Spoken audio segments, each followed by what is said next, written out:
Imagine it's 2 a.m. The entire city is asleep, right? Completely quiet. But you're wide awake.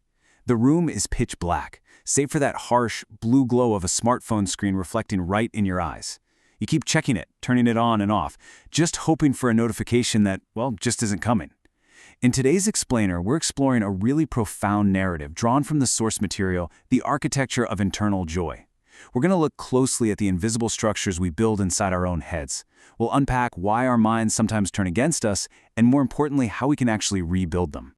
Have you ever felt that even when everything looks completely fine on the outside, everything inside is just breaking? Let that sink in for a second. It's a slow, quiet realization, the profound weight of feeling completely shattered on the inside, despite projecting absolute outward stability to the world. It's that terrifying moment when you realize the problem isn't the world around you anymore. The problem has become your own thinking. Section 1. The Illusion of Emptiness. Okay, let's dive into this. This is exactly where we find our subject, Ayaan.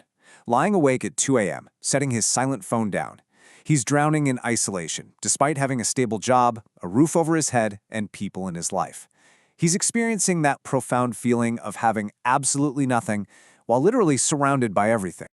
Section 2. The Trap of Negative Thoughts. So you see, the physical silence in Ayaan's room wasn't the actual issue. It was the deafening noise in his head. His own thoughts had become this dark filter, completely warping his reality. And this brilliantly illustrates exactly how this dark filter works in practice.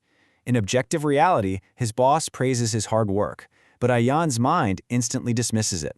He thinks, it's just a formality, he doesn't mean it. Or a friend forgets to call, and instead of assuming, they're just busy, his brain jumps straight to, I'm just not important to them. Neutral interactions are warped into these deeply personal failures. Over time, all of those warped interpretations solidify into a single crushing core belief: I am not enough. I am not enough. This sentence became the heavy baggage he dragged with him everywhere, a mental burden so immense it literally blocked out any possibility of joy. Section 3. An Encounter in the Rain. One evening, running through a massive downpour to escape both the storm and himself, everything shifts for Ayaan. As he's running, something stops him dead in his tracks. Sitting right out in the open rain with absolutely no umbrella and soaking wet clothes is a young boy holding wilted flowers. And yet, he's smiling at the panicked crowd. Ayaan is totally stunned. He walks over and asks the boy why he's sitting out in the rain. The boy laughs lightly and says, "Brother, when people stop for the rain, they buy my flowers. Today is a good day." Ayaan looks around.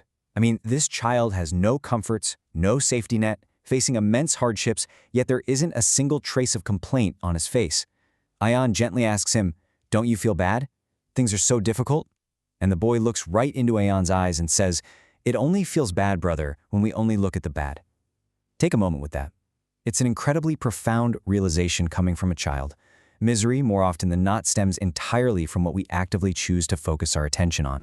Section 4. Shifting the Internal Perspective. So, the crucial point is that very night, Ayaan looks in the mirror and finally admits, my life is not the problem, my thinking is. He stops blaming his circumstances and takes total responsibility for his internal lens.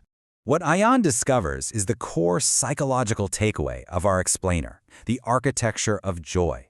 This is the concept that true happiness begins by changing your internal focus, rather than waiting for your external circumstances to magically improve. You don't need a new job, a new house, or a new personality to be happy. You just need to redesign the architecture of your internal perspective. Section 5. The Practice of Daily Gratitude. Let's move to and see how this builds. Because realizing you have a problem is really only half the battle. So the very next morning, I am committed to a practical tool, a daily journal. The entries are simple yet so powerful. Step 1, the very first day he writes, "The morning tea was good.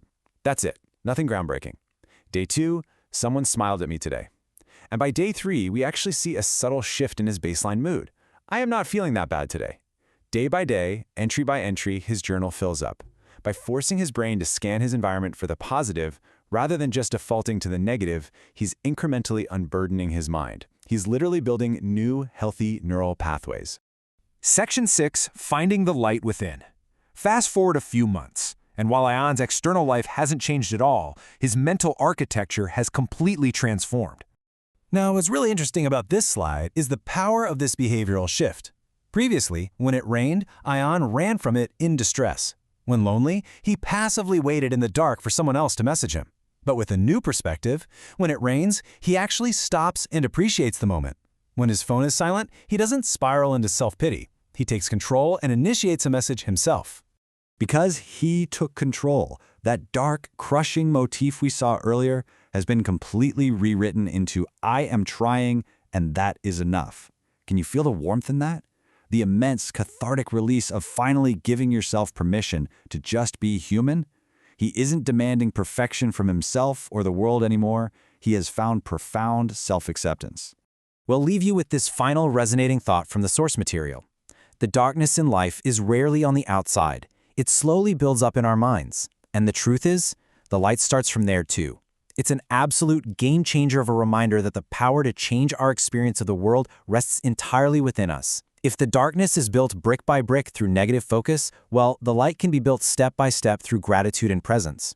So as you go about the rest of your day, I want to leave you with one final question to ponder. What are you choosing to look at today?